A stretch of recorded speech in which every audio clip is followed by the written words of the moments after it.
সে কেন আমার উপরে আস্থা রাখবে, কেন সাহায্য করতে আসবে? কয়েকদিন আগেই তো আমি তাকে গুলি করে মেরেছি। এখন এই জায়গাটার থেকে একেবারে 360 ডিগ্রি টার্ন আপনার যে টু বি পিপল ফ্রেন্ডলি, এটা তো একটা হারকুলিয়ান টাস্ক অ্যাকচুয়ালি। আমি ওই দিন নিটোরে গেলাম, তো বলতেছিল মানে হি ওয়াজ অ্যাকিউজিং মি, স্যার কেন আমাকে গুলি করলেন? আমি তো শুধু ভ্যান চালাই, আমি তো কোনো কিছুতে সাথে পাচ্ছে নাই, আমাকে কেন গুলি করলেন? আমার তো কোনো জবাব নাই। আমি শুধু বলছি, ভাই I do not have any answer, আমি তোমার কাছে শুধু ক্ষমা চাইতে এসেছি, আমার আর কোনো উত্তর নেই। কেউ তো সশরীরে থেকে পুলিশকে কমান্ড করেছেন, তাহলে কিভাবে মানে আপনি বলবেন যে কোনো দায় নাই? অবশ্যই আছে, কিন্তু আমার কথা হচ্ছে যে আইনগত প্রক্রিয়ায় সাক্ষ্য প্রমাণ দিয়ে আমাকে একেবারে দেখাতে হবে যে অমুককে বলেছেন, অমুকে বলেছে, অথবা ওয়্যারলেসের এই রেকর্ডটা আছে। ওই সবগুলো জোগাড় করে আমি কোর্টকে দিলে কোর্ট তখনই বিশ্বাস করবে। এমনিতে যতই আমি বলি যে উনি করেছেন, বিশ্বাস করবে না। ওই প্রক্রিয়াটাই কিন্তু আমরা we are on that job. আমরা খুবই এইসব ব্যাপারে আমরা, যেহেতু এটা একটা স্পর্শকাতর এবং এত মানুষ ১,৫০০ লোক এই কয়েকদিনে, বাংলাদেশের ইতিহাসে কেন এই অন্য কোথাও এই সাবকন্টিনেন্টের ইতিহাসেও তো বোধহয় এরকম নাই। যে আমরা এগুলো আন্তরিকতার মাধ্যমেই চেষ্টা করছি। এখন আপনাদের সাহায্য এবং সহযোগিতা চাই। আপনারা জানেন যে এরকম একটা চেঞ্জ ওভারের পরে আমাদের সক্ষমতার মধ্যেও কিছুটা ব্যতিক্রম ঘটেছে। মানে সব সময় সব সঠিক লোকটা সঠিক জায়গায় দিয়ে আমরা এখনো সারতে পারিনি।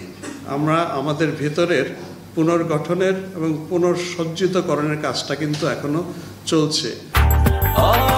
ব্রেকফাস্ট, টিফিন কিংবা স্ন্যাক টাইমে মজাদার আয়োজন মানে অল টাইম ব্রেড। এখনকার সরকার তো ট্রান্সপারেন্ট সরকার। এখন তো এরকম না যে এই কাজটা করো, এটা চেপে রাখো, প্রেসকে জানিও না, কিন্তু এটা করে ফেলো। এই খুন গুম আয়নাঘর এই সংস্কৃতি তো এখন আর নাই, এবং সরকার তো এগুলোকে শুধরানোর জন্য চেষ্টা করছেন। তাহলে আমরাই বা কেন তথ্য চেপে রাখবো? ওই রকম কোনো দুর্বলতা থাকলেই তো তখন আমরা চেপে রাখার কথা আর কি, যেটা আগেও হয়েছে বিভিন্ন সময়। আমারও তো দীর্ঘদিনের পুলিশের চাকরি, আসলে এটা হয়েছে, এটা সত্যি, মানে there is no denying the fact। কিন্তু আমি অন্তত যতদিন আছি চেষ্টা করব to be open to you. এবং এর মধ্যেই তো আমাদের কত ধরনের যন্ত্রণা, আমরা মানে বন্ধুরা মানে এই সীমান্তের ওই পার থেকে আমাদের নানান ধরনের করছেন। আমরা তো মানে এই সরকারের উপরে এটাও তো একটা বিশাল একটা তাই না? ওনারা তো রাজনীতিবিদ নন। এখন সব কিছু থেকে মানে আপনার একসাথে উত্তরণ ঘটানো, এটা আমরা চেষ্টা করি। আমি সব কিছু করে ফেলতে পারবো না একবারে, সেই ঐশ্বরিক ক্ষমতা তো আমার নাই, কিন্তু অন্তত চেষ্টাটা করি। রাজারবাগের সেই যারা রিভল্ট করেছিলেন প্রথমে, তাদের যেরকম দাবি, আমাদের প্রত্যেকের দাবি যে পুলিশকে ডিপলিটিসাইজ করতে হবে।